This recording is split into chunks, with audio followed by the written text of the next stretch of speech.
All the world's biggest creators have secrets for every aspect of YouTube, and they aren't telling everyone. Some of the world's most famous YouTubers have secrets for everything from scripting their actual video to the titles and thumbnails, and of course how they can link one video to every other video on their channel. There are so many other secrets these big YouTubers use. These secrets really aren't talked about too much amongst new YouTubers, so if you guys are a brand new YouTuber trying to go viral today, then you need to watch this video, because today, guys, I'm going to be talking about the 6 biggest tips that famous YouTubers use to go viral every single day. Make sure you guys watch all the way through, because honestly, I think tip number 6 might be the best one yet. Firstly, we need to talk about one of the most important ways to increase not only the success of your video, but your YouTube channel as well, and this is with titles and thumbnails. MrBeast is a perfect example of someone who executes titles and thumbnails better than anyone else on the platform, pretty much in the history of YouTube. I mean, he is the biggest creator in the world for a very good reason. He just hit 200 million subscribers,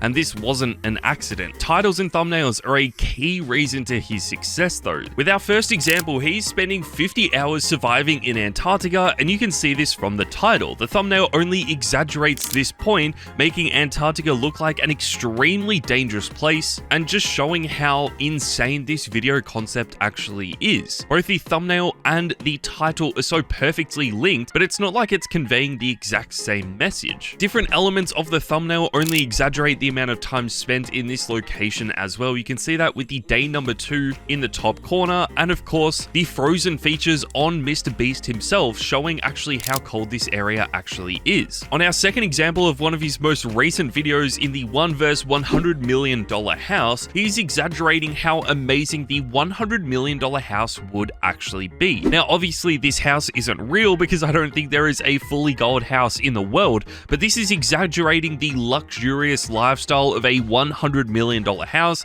It adds to the intrigue of the video, and people want to click on it to see if a fully golden house actually exists. This is how these items are so perfectly linked together, and it just makes for amazing storytelling. YouTube also looks like it is going to be introducing a new feature known as A/B thumbnail testing. What this is going to allow you to do is upload 2 or 3 different thumbnails and using the current video title, but testing out 2 or 3 different thumbnails at the exact same time. It is a feature that we definitely need in YouTube, but only like 5% of people actually have this just yet, which really does suck. So hopefully as we progress into the new year, YouTube can actually roll out this update to everyone on the platform, and we will all be able to better understand what actually makes people click on thumbnails, and also test out a bunch of thumbnails at the same time. The next secret that MrBeast has utilized so perfectly, along with a bunch of other famous YouTubers, is that the intro is by far the most important part of the entire video, to the point where some YouTubers are now even getting rid of the intro entirely. This doesn't go for just entertainment videos, but also gaming videos as well, but we'll talk about that in a minute. For MrBeast, what he always likes to do is outline the basis of the video within the first 15 to 30 seconds. He would actually be showing the entire progress of the video, going from a $1 car or a $1 house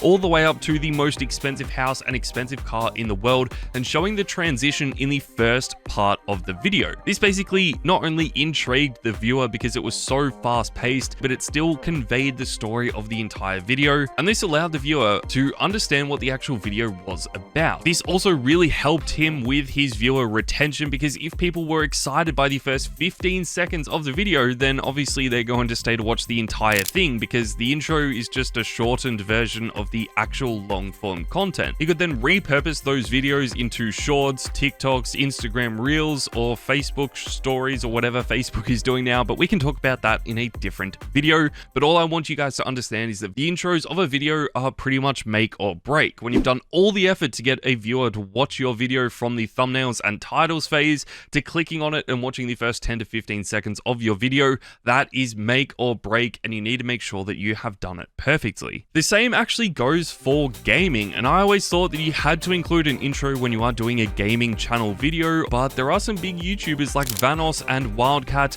that are showing that this isn't necessarily what you actually have to do. They almost start straight into the video, so you don't have a chance to think about if you want to watch it or not. The video starts straight away, and when it starts straight away, you're more likely just to watch it because it has already started. You're not really giving your brain a chance to think, do I actually want to watch this, or is it going to be boring, because it starts off straight away. But the same theory that MrBeast uses, where you have to create an intro that is fast-paced and exciting. These channels do as well, just with the first 15 seconds. But if you guys don't want to create entertainment-style videos like MrBeast or Vanoss or Wildcat, these principles can actually be used in some of the other popular niches on YouTube as well, like business and finance, and of course education as well. But let's talk a little bit more specifically about that. Firstly, we need to make sure that the same rules pretty much apply to these videos as well. Their thumbnails and titles are really well thought out. They look very attractive and clickable. They are also providing very high quality content, and I feel like that is also a major key point for all of this, is that why they are so successful is that they are creating videos that people actually want to see. The content might be different, but the principles are pretty much the same. MrBeast is obviously doing videos where he is transitioning from a cheap item to a really expensive item really quickly,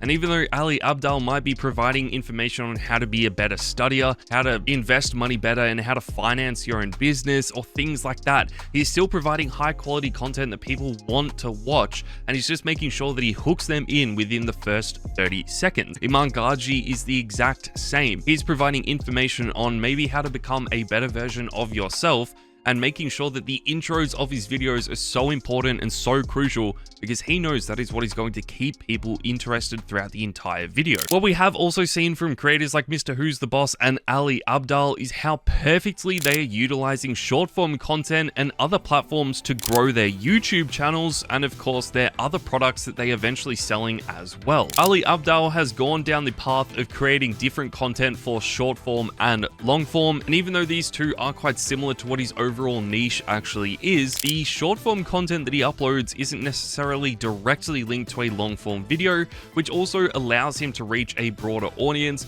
and hopefully will get him more subscribers than what he normally would get just from uploading his long form content. There is a different route that you can go with this though, and basically just condense your long form videos into shorter videos and upload them, hoping to reach more people, and then those subscribers will directly go and watch that long form content because it's the exact same. MrBeast does this perfectly. His shorts and his long form content are so similar, it almost feels like his shorts are condensed versions of the long form videos, and I feel like this has really helped him grow so much over the last few years. What we've seen creators like Iman Gadzhi doing though to get insane amounts of views and subscribers is incorporating B-roll footage and different camera angles along with animations to make sure that there are no dull points in his video. What he does is he has one camera set up here and then might have another one over on this side or that side, so that when he is talking he can just switch between a bunch of different cameras to show a different output for this. Obviously this might not be something that you can do from the get-go because that would require having a really good camera and then a phone set up recording you at the same time, but something that you can do when you are a beginner on a brand new channel is incorporate B-roll footage, which is basically what you guys are seeing on the screen right now, or just animations as well that are still providing the viewer content but changing up the scene, so if they are starting to get distracted or not enjoying the video, that is going to keep them interested because at least the scene is changing. This is another good way because if someone is providing really good information and their talking skills are really good but their video editing is really poor, chances are people are still going to click off. But if you can manage to provide really good information in a condensed way and also make your video high quality, well edited with a few different camera angles, or even just really good animations and B-roll footage, then that is also going to help you become viral a lot quicker than anyone else. The last secret is also to make sure that all of the points for your video feel connected. You don't want to be jumping around too much. You want to make sure that there is a flow throughout the entire video and that you are achieving your overall goal, which was already laid out in the thumbnail and the title. This is definitely going to help you become more successful, and if you want to find out more about this, make sure to click on the video on your screen now where I help you guys talk about thumbnails, titling, and everything else that is important to make sure you guys blow up from day one. But thank you guys so much for watching. I'll see you guys next time.